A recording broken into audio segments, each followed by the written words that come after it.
Today marks 3 years since George Floyd's murder. 4 former Minneapolis police officers either pleaded guilty or were found guilty on federal and state charges. Esma Murphy reports on what's being done to keep Floyd's legacy alive. Attorney General Keith Ellison, who prosecuted all 4 officers involved, has written a book, Break the Wheel, Ending the Cycle of Police Violence. Well, I think a lot of people's attitudes about this problem of excessive force, unreasonable force by police against civilians, including Black people, people of color.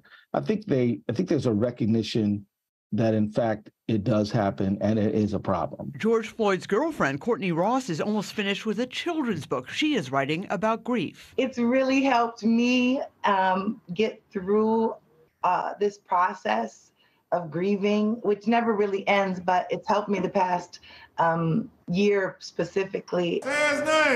George Floyd's brother, Phalonis, has created the Phalonis and Keita Floyd Institute for Social Change with his wife to promote social justice in his brother's memory. And we put this organization together to be able to help others in need of what's going on in the world, not just from like aspects of police brutality, the aspect of being able to help kids understand that they can do better things in life by helping provide them with things like from backpacks for school. If we have the opportunity to make sure that they have computers or something like that, even just take them fishing. Local activist Nikema Levy-Armstrong believes a lot more needs to happen. There has been greater awareness, not only in Minnesota, but really around the country and around the world, about the systemic nature of police violence and the need for police accountability. I don't think that enough has changed in light of the magnitude of the problems that we are dealing with.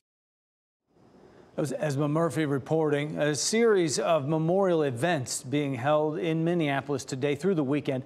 Many are hosted by the George Floyd Global Memorial. It's a nonprofit group run by Floyd's family, friends, and community leaders. President Biden used the anniversary to call for more to be done to fight for police accountability. This morning, he released a statement that reads, quote, "I will continue to do everything in my power to fight for police accountability in Congress, and I remain willing to work with Republicans and Democrats alike on genuine solutions."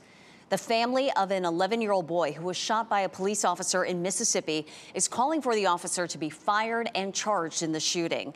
Adarian Murray is now recovering at home after he was shot in the chest early Saturday morning. The officer was responding to a domestic disturbance at the child's home. His mother asked him to call 911. When the officer arrived, he had his gun drawn and demanded that everyone exit the home. When the child came around the corner of